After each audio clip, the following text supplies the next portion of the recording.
Have you ever found yourself stepping into retirement with all this newfound time stretching ahead, only to feel a little lost?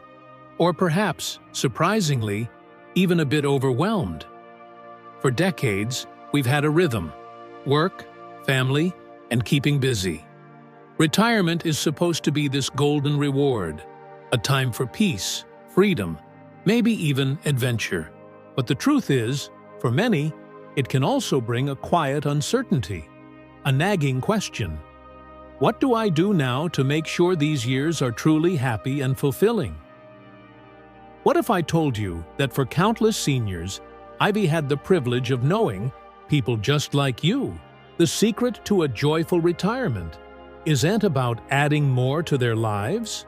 In fact, after spending over a decade listening to hundreds of retirees from every walk of life, I've seen a powerful, almost hidden pattern emerge. It's a silent struggle many face, yet few talk about, because who wants to admit retirement isn't always all sunshine and golf courses? Before we dive in, I truly want to know how many of you have faced this. If what I just shared feels familiar, please comment a simple yes below. It shows me you understand, and it shows others they are not alone. Okay, let's get started. Thing number 1. Happy retirees never chase busyness just to avoid silence. When I first stepped into retirement, I really thought I had it all figured out. My finances were in order, thank goodness. My health felt pretty good for a man my age, and honestly, I was practically buzzing with anticipation for all the me time I'd finally have. No more alarm clocks blaring at 5 a.m., no more rush hour traffic, no more endless meetings. Ah, the sweet freedom. I figured I was ready for that peaceful, open landscape of retirement. But let me tell you, within just a few short weeks, I started noticing something I absolutely did not expect. It was subtle at first, like a quiet hum beneath the surface, but it quickly grew. I found myself doing what many of us unknowingly do. I started packing my days full of things. And I mean packed. I'd say yes to every single lunch invitation that came my way, sometimes double booking myself. I signed up for every community event the local senior center advertised, whether I was truly interested or not. I started reorganizing the garage, a project that had been sitting for years, attacking it with a zeal that would have impressed my younger self. Then it was house projects, garden overhauls, anything to fill the hours. But the deeper truth, the whisper I was trying to ignore, was this: I was running from something. And it took me a good while, a long, honest look in the mirror, to admit what it was. I was running from the silence. You see, for 40, 50 years, our lives are a constant rhythm. It's meetings, deadlines, emails pinging, people needing something from you, conversations, and constant doing. And then one day, for many of us, it just stops. The phone doesn't ring with work calls. Nobody's asking for that report. And suddenly, it's just you, alone with your thoughts. I, as a doctor who's talked to countless folks transitioning into retirement, have seen this pattern time and time again. It's a very natural reaction, this discomfort. Our brains, our bodies, they've been wired for decades to respond to external stimuli, to constant demands. When that external structure vanishes, there's an internal void, and that can feel unsettling. It's not boredom, not exactly. It's a strange, almost physical discomfort, like you've been stripped of your familiar armor. Your brain, used to being in go mode, suddenly finds itself in pause. And for some, that's just unbearable. They feel adrift, unmoored. It's a profound shift, and it's okay to admit it feels strange. You're not alone in feeling that way. I didn't realize how truly loud that silence could feel until it surrounded me. I remember one morning vividly. I sat down with a cup of coffee. the steam gently rising, and for the first time in what felt like forever, I had absolutely no plans. No checklist of errands, no phone calls to make, nothing to distract me. Just me, the coffee, and the quiet. And I felt it. That deep, unsettling discomfort. It wasn't that I was bored or even tired. It was just uncomfortable. It was a strange feeling, like I didn't know how to just be still with myself. After all those years of constant doing, I'd forgotten how to simply be. Now, I'm certainly not saying don't do things. Of course, stay active, volunteer in your community, meet friends for coffee or a game of cards, travel if your heart desires and your budget allows. These are wonderful ways to enrich your life. But please, don't make busy your entire identity. Because when you can sit in silence and feel a profound sense of peace, when you truly enjoy your own company, you're no longer running from anything. You're no longer scrambling to prove your worth or fill a void. You're simply living. And that, my friends, is a beautiful, peaceful way to embrace this golden chapter. If embracing a little more stillness resonates with you, if you're ready to reclaim that inner quiet, comment "peace" below. Let's build a community of calm, one quiet moment at a time. Thing number 2. Happy retirees never compare their retirement to others. I remember so clearly the first time I felt this strange twinge of doubt about my own retirement. It wasn't a big dramatic moment, just a casual backyard barbecue at my neighbor Bill's house. The grill was sizzling, the lemonade was flowing, and everyone was chatting happily. Then, the conversations started. Someone was excitedly talking about a recent cruise they took through Europe. All the historical sights, the gourmet food, the luxury. Another friend was proudly showing off pictures of their brand new winter home in Florida, complete with a sparkling pool and palm trees. And someone else had just bought a sleek, expensive boat, boasting about their upcoming fishing trips.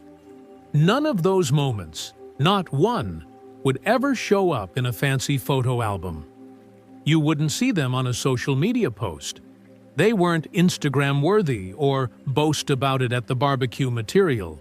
But each one, every single one, had filled my heart to overflowing. That's when it truly hit me. Retirement isn't a performance.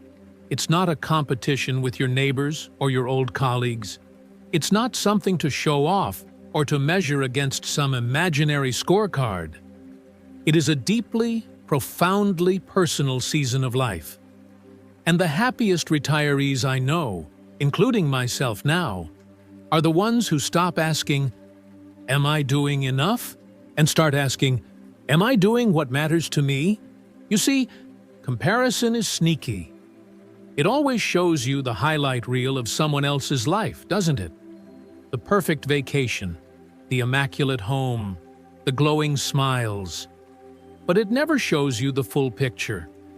You might see someone's expensive cruise, but you don't see the loneliness they might feel in their lavish hotel room after the fun dies down. You might see their beautiful, sprawling house, but you don't see the health issues they might be dealing with every single morning, behind closed doors. The truth is, we all carry something.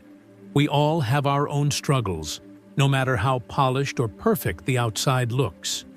That's just part of being human. The day I truly stopped comparing was the day I started feeling an incredible sense of freedom. I permitted myself to love my life exactly as it is, with all its quiet moments and simple pleasures. My retirement, yes, it's quiet, it's simple, but it is profoundly rich in the ways that truly matter to me. I have precious time for my family, ample space for reflection, and the energy to give to the people I care about most. So, if you ever feel that little twinge, that whisper of doubt that your retirement doesn't look as exciting or as impressive as someone else's, I invite you to pause, just take a breath, and gently ask yourself, what does joy look like for me? Because the answer, my dear friends, is already there, inside you. You just have to stop looking over the fence long enough to truly hear it. It's your own unique melody of happiness. If you've ever fallen into the comparison trap, type "me too" in the comments. Let's acknowledge it and move past it together. Thing number 3. Happy retirees never dwell on what they should have done. One thing I was truly not prepared for when I retired, despite all my years in medicine, was how often old memories would come knocking. And I'm not talking about the sweet, nostalgic ones that bring a gentle smile. I mean the sharp ones, the regrets, the missed chances, the things I wished I had done differently, or perhaps not done at all. It didn't happen overnight for me, not by a long shot. It took honesty. It took a lot of quiet moments where I had to face myself, not with judgment, but with a gentle understanding. I started by talking to my wife. I shared with her some of the heavy things I had been holding on to, the should-haves that kept me up at night. And she looked at me with tears in her eyes, and she said, "Honey, you did the best you could with what you knew then." That sentence, so simple, so profound, broke something open in me. Because it was true. I had made mistakes. Yes, we all do. But I had also made it through. I had shown up for life, even if imperfectly. I had learned, and I was still here, with time left. Time left to love better, to live deeper, to speak more kindly. One of the most healing things I ever did, and I recommend this to many of my patients, was to write a letter to myself. I wrote to the younger me, the ambitious doctor who sometimes missed moments with his kids, the man who worried too much about things beyond his control, the son who perhaps didn't call his mother enough. I forgave him. I reminded him of all the good he did do, even while stumbling. That letter is tucked away in my drawer, and now and then, when the old doubts try to creep back in, I take it out, read it, and remember. If letting go of past regrets feels like a challenge, or if you just need that gentle nudge, type "forgive" below. It's a powerful step, and you're absolutely not alone in taking it. Thing number 4. Happy retirees never let their health slide just because they are retired. I used to honestly believe that retirement meant finally getting to take it easy, and I mean really easy. No more alarm clocks jerking me awake at dawn, no more rushing out the door, no more pressure from work. For a while, that feeling of absolute relaxation felt like the greatest gift imaginable. I slept in late, watched more television than I care to admit, and ate pretty much what I wanted, whenever I wanted. After all these years of working hard, of being responsible, I figured I had earned the right to just relax and indulge a little, didn't I? So I started small. Always start small. I began walking every morning. At first, it was just a quick stroll to the mailbox and back. Then I pushed myself a little further, around the block. Eventually, I discovered a little park near my house with a lovely loop trail. That walk became my daily ritual. And it wasn't just for my body. It became a sacred time for my mind, too. Some days I'd go alone, just letting my thoughts wander. Other days, my wife, Eleanor, would join me. We wouldn't talk the whole time. Sometimes we'd just walk in comfortable silence, listening to the rustling of the leaves in the wind. It has become one of the most grounding, refreshing parts of my day. I know some folks who say, "I'm old now. What's the point of exercising or eating better?" But I see it completely differently. I think the point now is exactly why it matters so much. We have more freedom with our time. We have more say in how we spend our days. And that means we have more power, more opportunity to truly care for ourselves in ways we may have neglected before because of work and family commitments. Taking care of my health hasn't made me younger. No, I'm not claiming that. But it has made me feel more alive. And that, to me, is the ultimate goal. I want to be able to get on the floor and play with my grandkids, not just watch them from a chair.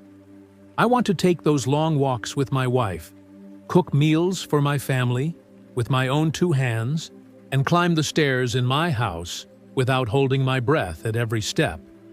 That's not about vanity or looking a certain way. That's about living fully, about savoring every moment this retirement chapter offers. So, no, retirement is not a free pass to let everything go. It's actually a second precious chance to treat your body like the incredible companion it has always been.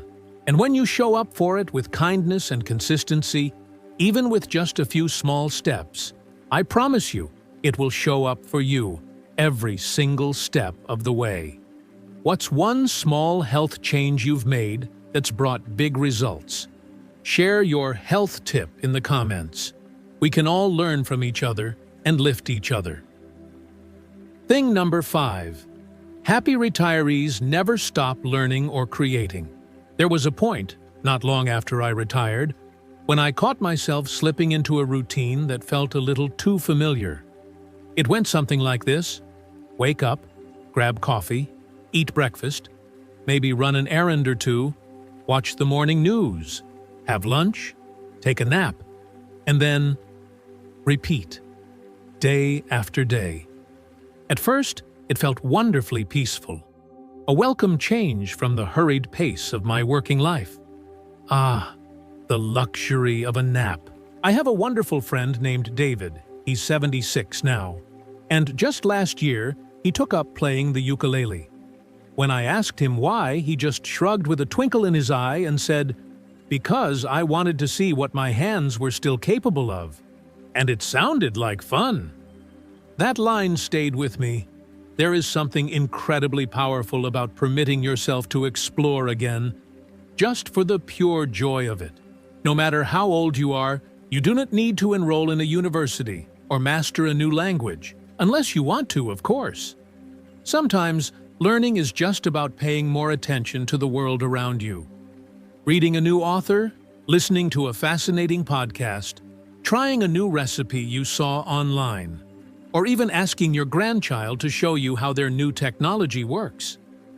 Life is absolutely full of chances to stretch and grow if you are just willing to stay open to them.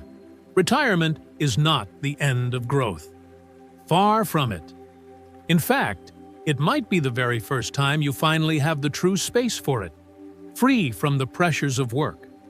No deadlines, no performance reviews, just the pure freedom to explore what truly lights you up inside. So, here's what I now believe with all my heart. If you want to stay young in spirit, do not let your curiosity retire. What's a new skill or hobby you're curious about trying? Type "explore" in the comments and inspire others with your adventurous spirit. Thing number 6. Happy retirees never avoid hard conversations. Before I retired, I genuinely thought that most of the really hard conversations in life were behind me. I'd navigated countless career challenges, raised my children through their teenage years, made tough financial decisions, and handled more than my share of family disagreements. You name it, I probably had a conversation about it. So, by the time I finally retired, I figured it was time for well-deserved peace, simplicity, and smooth sailing. But I was wrong about one thing, and it's a crucial one. There are indeed conversations that patiently wait for us at this stage in life. They're often quiet ones, heavy ones, the kind that tend to sit in the background of our days, subtly tugging at our thoughts when we lie in bed at night, or when we're just sitting quietly. For a while, I, like many others, avoided them. I told myself, "Oh, there's time. We'll deal with that later." No need to stir the pot. But deep down, I knew that avoidance was costing me something incredibly precious. It was costing me my peace of mind. One of the most peaceful feelings I have now is knowing that if something were to happen tomorrow, my family knows where things stand. They know my wishes. They know how I feel about them. Nothing is left unsaid. And that's not morbid. That's actually freedom. Profound freedom. So, if there's something you've been meaning to say, please say it. If there's a plan you've been putting off, make it. If there's a name in your phone you haven't called in years, pick up the phone. The hardest conversations often, surprisingly, turn into the most healing moments of our lives. And the happiest retirees I know, they don't run from those moments. They walk straight into them, with love, with courage, and with a deep, lasting sense of peace on the other side. What's a hard conversation you're ready to have? Type clarity to affirm your commitment to open communication, and let's support each other. Thing number 7. Happy retirees never forget to laugh. There was a moment, not long after I hung up my working shoes for good, when I caught myself being, well, too serious. Everything in my retirement felt like it had to be meaningful, had to have a deep purpose. My morning routines, my food choices, even how I spent my time with my family. I scrutinized it all. I thought retirement was supposed to be this noble, reflective chapter, full of profound insights and unwavering purpose. And yes, it absolutely can be that. But I had somehow squeezed out all the spontaneous joy, all the genuine lightness. I have a wonderful friend named Frank, and every Friday morning, without fail, he sends out a silly joke to our small group of friends. It's never anything profound, just a good old-fashioned groaner, the kind that makes you roll your eyes but still brings a smile. But we all look forward to it. And more than once, that little message, that moment of shared silliness, has completely changed the course of my day, lifting my spirits. Laughter, my friends, is not a distraction from life's challenges. It's a powerful way of surviving with grace. It brings people closer together, breaking down barriers. It heals tension, making difficult moments a little softer. It softens the sometimes sharp edges of aging. And most of all, it reminds us that life, even now, maybe especially now, is still abundantly full of joy if we are just open to seeing it, open to feeling it. What made you genuinely laugh recently? Share a quick laughter moment in the comments. Let's spread some cheer and brighten each other's day. As we wrap up our time together today, we've explored these 7 critical lessons that can truly enrich and transform our golden years. But remember, knowledge, as powerful and comforting as it is, only truly becomes impactful when we put it into action. It's not enough to just hear these words. We have to live them. Finally, please think of just one person, a friend, a neighbor, a family member, perhaps your own adult child who is preparing for their golden years, who needs to hear this message today, and please share it with them. You never know. You might just change their life, or at the very least, brighten their day and offer them a fresh perspective. Thank you for being here, for sharing this precious time with me. Stay healthy, stay wise, and I'll look forward to connecting with you again very soon. Until then, keep finding joy in every single day.